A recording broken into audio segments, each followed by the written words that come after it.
Hey everybody, welcome back to the Overwatch League Report. I'm Brian. I'm Ben. Every Thursday we're going to be breaking down the Overwatch League team, starting off with the expansion team. This is week number 2, or I guess it's week 2, episode 2. And we are breaking down, Ben, what is this team's name? Because I am terrible at pronouncing everything. We're going to talk today about the Guangzhou Charge. Yeah, I would not have been able to pronounce that correctly. You could just call this team Bellum. All right, let's go. All right, so starting off this team, we have Jin, the South Korean coach, and this is, from what I could see, his first year coaching the Overwatch League.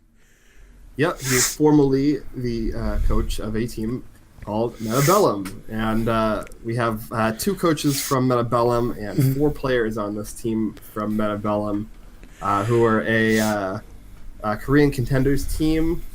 They finished 3rd, 4th in the Korean contenders, but they have kind of fallen apart since then. They've been basically disbanded because all of their players have been poached for Overwatch League. That's pretty hilarious. I'm not going to lie to you. Yeah. So, this team is about slightly less than half of this team is Bellum, and that's going to be the core of this team. Those are going to be those 4 players are probably going to be starting, and then there's going to be 1 rotating slot, and then also Hotspot we'll get to. Of course. So who are the 4 former Bellum team players? So we have DPS player Happy.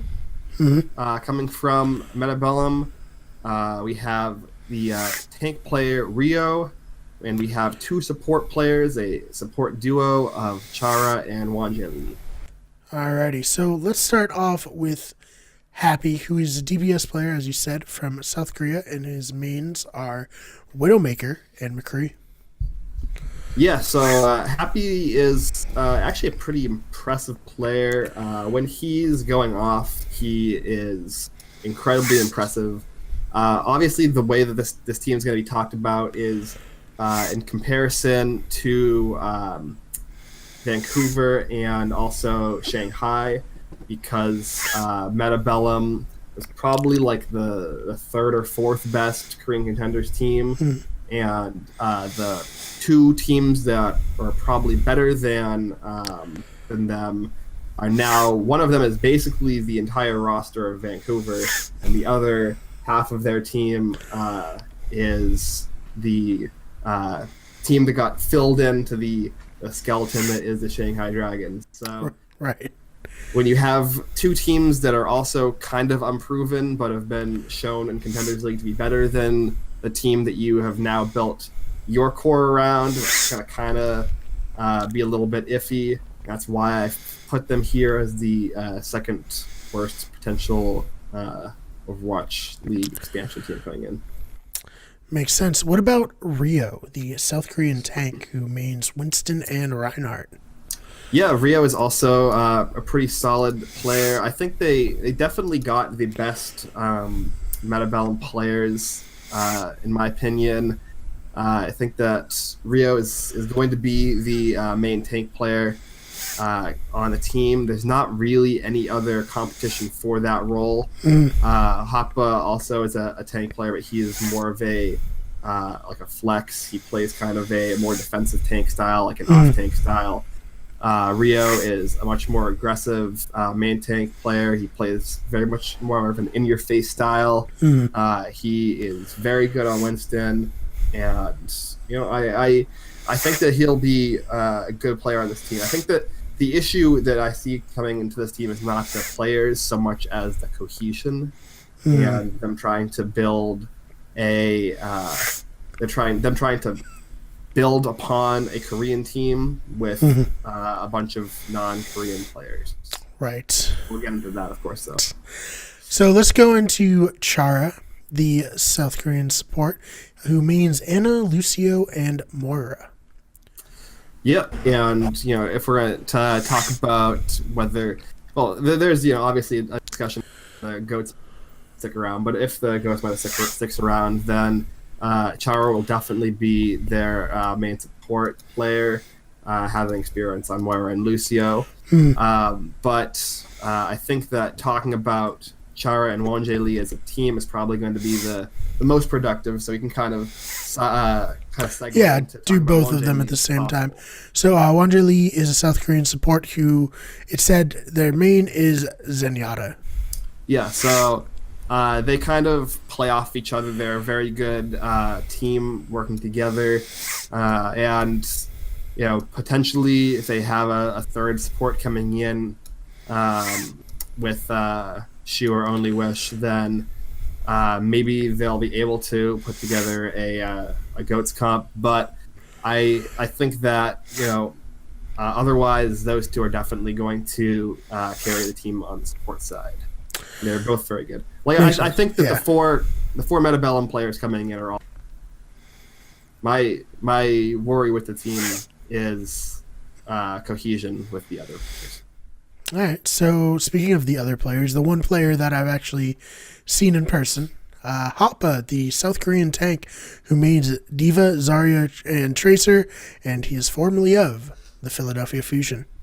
Yes, Season 1 runner-up team Philadelphia Fusion that both of us saw in person play in Barclays Center. Yeah, well, they were definitely there. They played or not. Whether they showed up or not to be determined. But right, I actually enjoyed watching him play. I thought he was a decent player. What do you think he can bring to this team? Yeah, I mean, obviously he is the only former Overwatch League player on the team. I think he brings a lot of experience.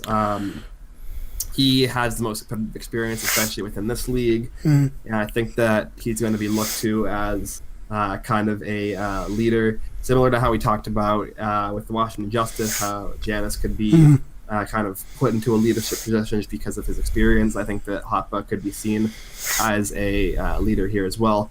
The issue comes then whether or not Hoppa can successfully lead this group of four that have experience together and have kind of chemistry already, whether he's able to be successful in integrating himself as a player within that group.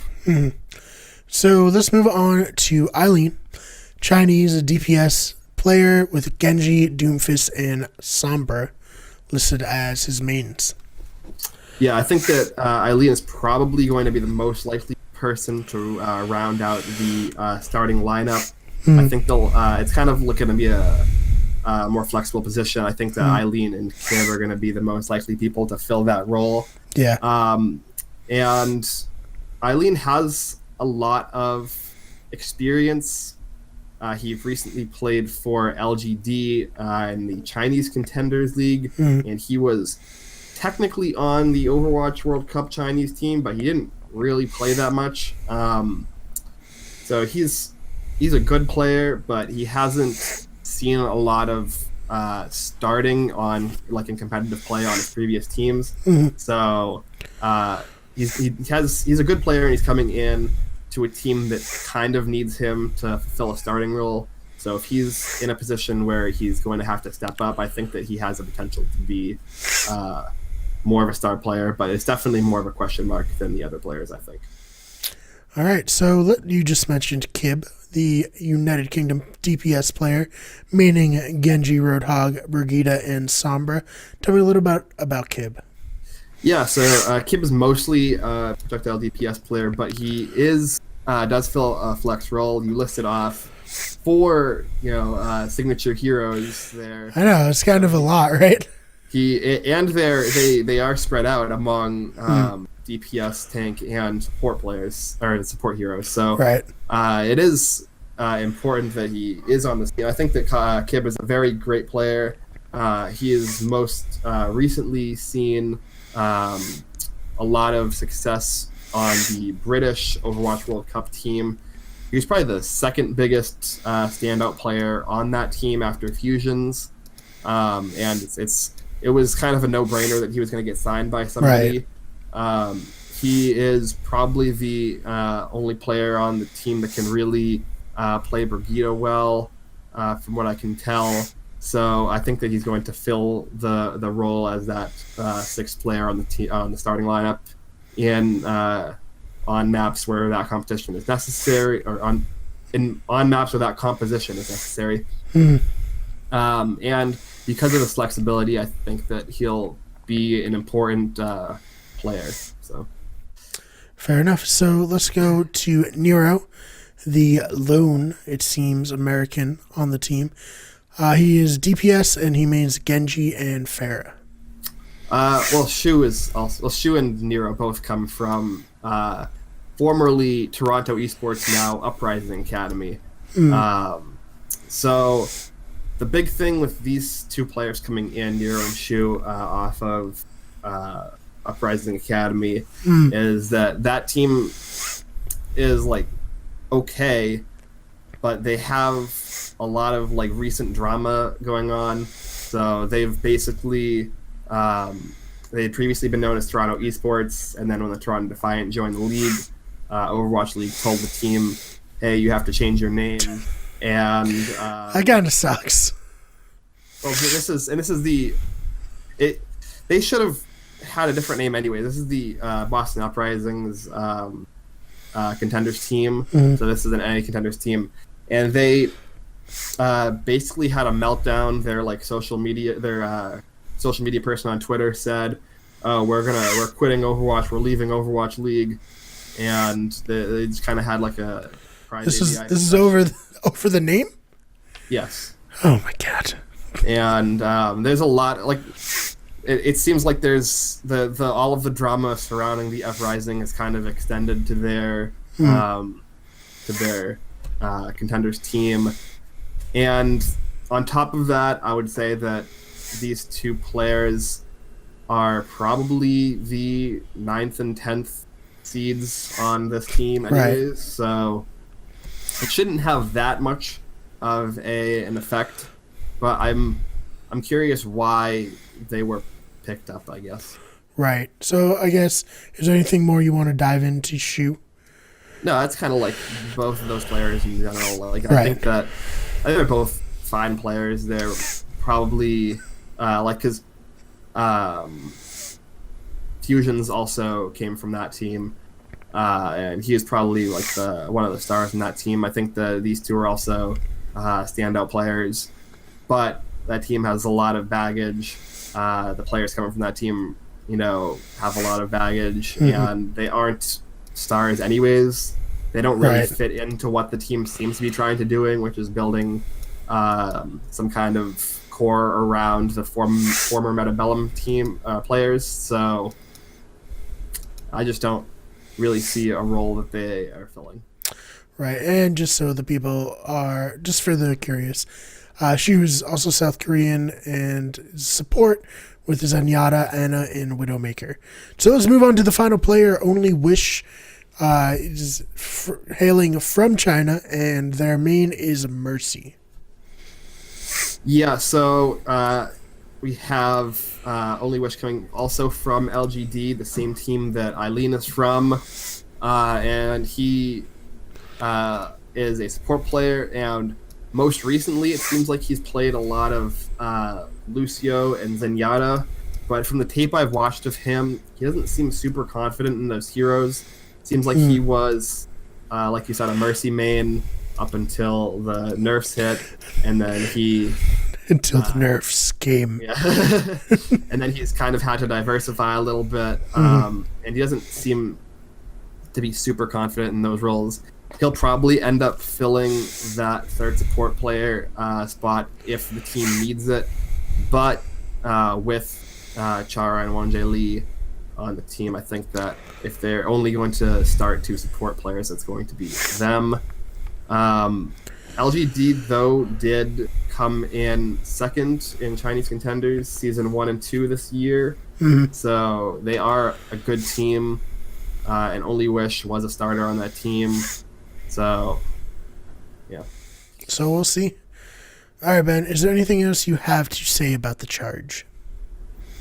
I think that it was very difficult for me to decide what our second worst team was going to be. It was very close between the Charge and the Hunters for me. Right. In retrospect, I actually might say the Hunters have a lower floor, and I think the Charge have a higher ceiling. But I think that the Charge have like a harder chance of getting their team to work the way they seem like they want it to work. All right. So we'll see. All right, we'll find out. So to everybody who checked out this episode of the Overwatch League Report, we of course thank you. Make sure you like, subscribe, share with all your Overwatch friends, and you know, this 20-minute segment, that's not enough. We could get everything for you.